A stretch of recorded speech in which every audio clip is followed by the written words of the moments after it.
Nicaragua is a country with exotic plants, animals, and beautiful people. Located in Central America, it's also the second poorest country in the Western Hemisphere. Under and unemployment is 53% nationally. 1/3 of all children are malnourished, and more than half of the population lives on less than $1 per day. Yet in the midst of all this, there is hope. This is a story about the hope that grows out of working together, building communities, building livelihoods, building lives. This is a story about the work of the Center for Development in Central America. The CDCA is a project of the Jubilee House community. The Jubilee House community is an intentional community that was started in North Carolina in 1979.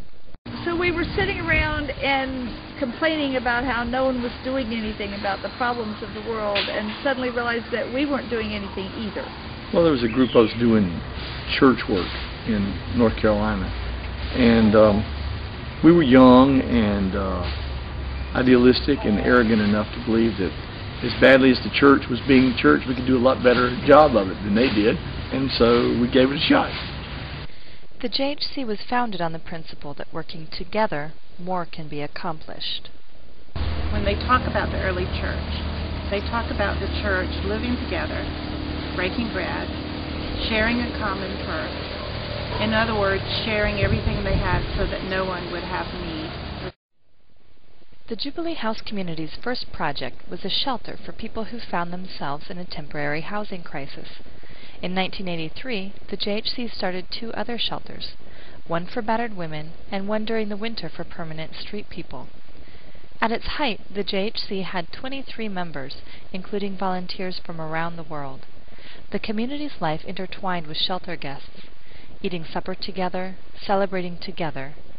During those years, the JHC marched in solidarity with the homeless, the battered, the poor in the United States and around the world. But their hearts turned toward Central America. And we decided that we wanted to come somewhere in Central America and work with folks here. Nicaragua quickly became the focus. Although the country suffers from severe poverty, its people have a history of uniting in the hope of overcoming adversity. Somos un país que lucha permanentemente por mejorar sus reivindicaciones sociales.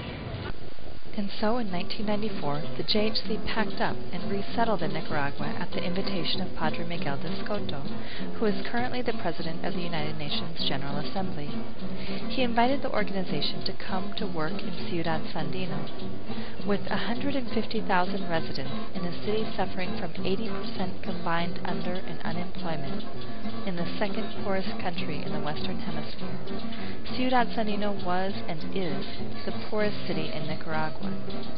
Ciudad Sandino desperately needed help, and so the JHC set up its project there, called the Center for Development in Central America, or the CDCA.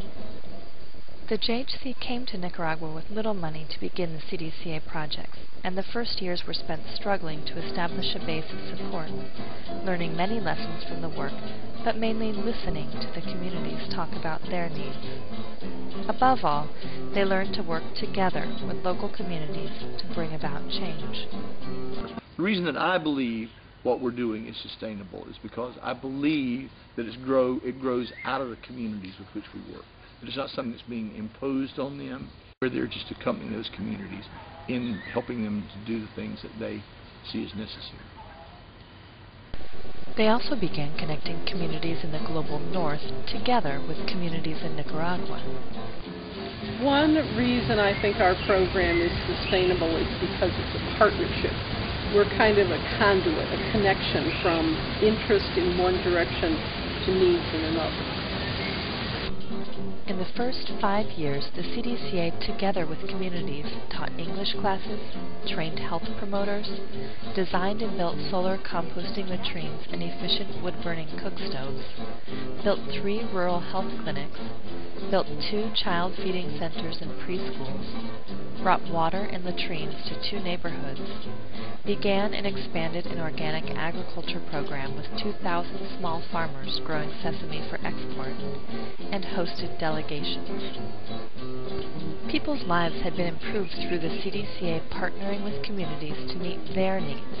Communities like Las Parcelas, where the CDCA worked with organic farmers, built a school and a health clinic together with the people. Muy significativo porque tiene que ver en el aspecto de la salud. La gente pues ya no tiene que salir tantos kilómetros a buscar los servicios de salud.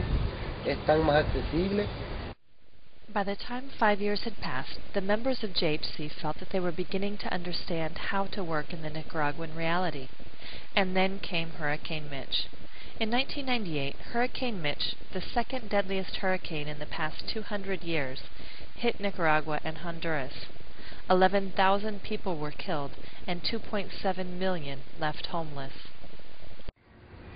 When Hurricane Mitch happened, they placed about 1,200 families less than a mile down the road from us.